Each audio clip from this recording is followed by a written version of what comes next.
Hello, hello. Welcome on into another episode of the Whiskey Crusaders. I'm Will. No, Matt. On today's episode, we're going to be reviewing an Old Fine Whiskey. This is the Old Forester 1910 Kentucky Straight Bourbon Whiskey. Don't you forget to hit that like and subscribe button. Click that notification bell. Matt, tell me more. Tell me more. I will. So, we're finally getting to the Old Forester 1910 Old Fine Whiskey Kentucky Straight Bourbon. Now, this is the fourth in the Whiskey Roast series that we're going to get rid of the Whiskey Roast series, but we know how that worked out. So there's another one that we haven't reviewed yet. But hey, like I said, this is the 1910 version. They called it that because the reason it's Old Fine Whiskey is back on October 22nd, 1910, there was a big fire in the bottling line. So now you can't bottle your bourbon. So what do you do with it? You got to take it back in a new barrel, which had never been done at the time, which is they would have, or at least recorded. Let's put it that way. And I can't find anything else to dispute that, so we're going to go with sure they did it for the first time. So, like I said, this is 1910, and they stuck it there because they got to put it. Has to be new oak at that point, and you got to put it in there. So, then they decided to do was proof it down to 100, then barrel it into the second new oak.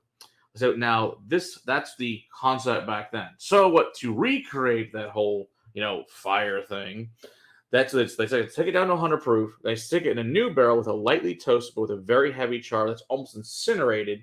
And then when they bottle it, they take it down to 93 proof. So let's say couldn't you left it at 100? But they already have one in that series at 100. So at the bottom of 1897, but whatever. So it's at 93. And maybe that's what's great at 93. I don't know. Let's say it was originally released in October of 2018. Like I said, it uses the standard Old Forester mash bill, 72 corn, 18 rye, 10 barley. Like I said, this is the fourth in the series, which started all the way back in 2014, back with the 1870. Of course, this also has the 1897, 1920.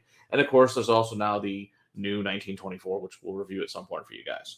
All right, let's see what we think of this. So is this a double barrel, essentially? Yes, it's a double barrel, essentially. Yeah, it's exactly what it is. Okay. They just don't call it a double barrel. But yeah, it's a double barrel. Interesting. I bet the sales would go up quite substantially if they labeled it as a double barrel. Yeah, it's a good point. Well, the funny thing is that's the sort, but then the weird part is like on the label, they're like in 1910, Owenslee Brown crafted his own personal stock of Old Fine Whiskey at 117 West Main Street at Louisville, Whiskey Row. Our old 1910 Old Fine Whiskey is a barrel finished using Brown exact process. So they do say it's a barrel finished, but just say double oak, like you said, you would get better sales, but whatever. But maybe because the Woodford Reserve has a double oak, which is also owned by Brown Forman, of course, owns Old Forester. That's my guess. But the weird part is on the actual bottle, it never talks about the fire or anything. I don't understand. It's in all the marketing materials. It's on their website, but not on the bottle. It seems odd. But so unless you happen to go look it up, you're not going to find this, which seems to me like that would be the better marketing to put in the bottle than that bullshit. But whatever. Yeah. I thought that's no granted. I think that part sucks on it. So get better marketing on that one, guys. And I don't know if it's just subjective, but knowing that it is a double barrel, you get a lot more of the vanilla, the caramel, the cinnamon. Absolutely. You get more of the char. You get more of that alligator char smelling barrel. For sure. Yeah, I got lots of brown sugar, toffee, caramel. There's a little bit of oak, but mostly it's like this really beautiful pralines with all that sugar coating pecans that are then heated up. Delicious. Yeah, then you get your vanilla, honey, furniture polish, lemon lime, and like a little bit of like a lightly roasted coffee. Oh, that's some chocolate coming in now. Barrel char, wood incense. I definitely get the coffee behind just that barnyard funk. I love it. This is one of my favorite of the series, personally. As you can see, I might have liked this bottle. Which doesn't happen a lot for me, too. Because usually you guys see the bottles we're reviewing, unless it's either they're old to that level or I actually liked it a lot, but usually they're almost full. It's the ones we review. But this one has been loved. So, yeah. The good news is I do have a backup of this one, thank God, of the old label, because we did the stream, if you guys go back and watch, we compared all the new labels to all the old labels, and I think all of us were fans of the old label over the new label. But like you said, wasn't Sarah's dad that liked the new labels better? 100% of them liked the new labels better. So it's subjective. Of course, all whiskey is that way. It's whatever you like, and you like it. Good for you. It doesn't offend us. We don't care. That's No. great. That's what makes different whiskeys for different people. No, I am so thrilled that so many people like Miller Lite and Coors Light. You know what I mean? Sure. Like I'm so happy that that's what you're drinking, so that the prices of whiskey don't go up even further. Right. So you keep on drinking them Coors, you keep on drinking them Miller Lights, and Exactly. It's fine by us. Hey. my pocketbook will remain lighter, Exactly. All right. heavier. Mm-hmm. Oh, okay. So that's the very first thing in the palate. The double oak definitely shows. That's way oakier on the palate. It's oily and super chewy.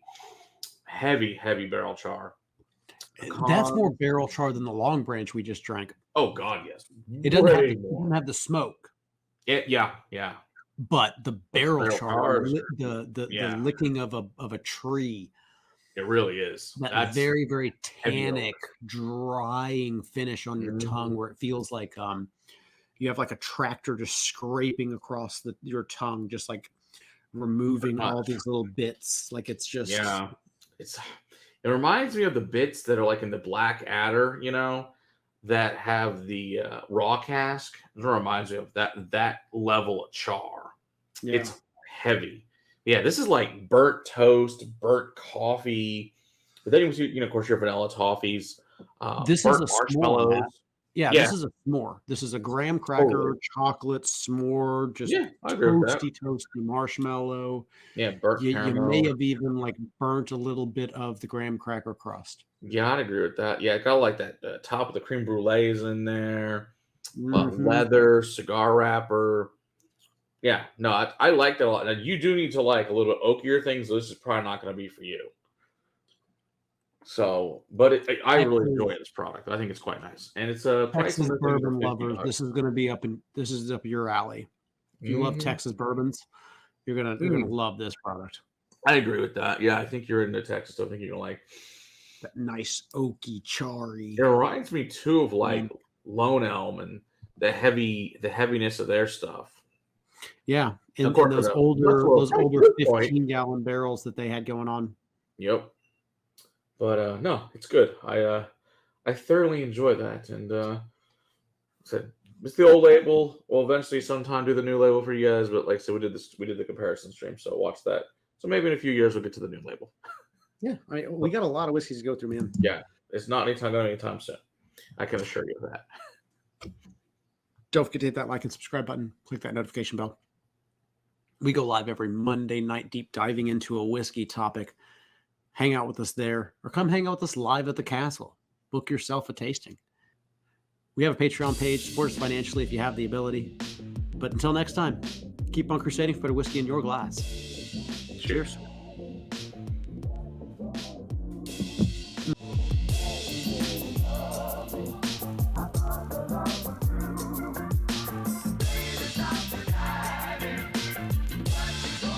Did you mute, or did you just say it twice? I said it twice. Okay, because I'm going, what the hell? Because it did like this weird like freeze up for a second. I was like, they like repeated yourself. I'm like, did you say it twice, or did it like have an echo? I've never seen it do that ever. I just kind of spasmed on the word a little bit, or I think I used a word that I meant to. What the hell? I misplaced a word or something like that, so I just changed it slightly and just redid it again. Okay. And by the way, if you ever feel like you just missaid something and you want to redo it, you don't have to, but if you want to, just pause for a second, look directly at the camera, and then say the exact same thing again. I'll know exactly what to do in editing. I'll just take out that first one. That's a good point. That's good to know. After 5 years doing this. Yeah, sorry. Yeah, right.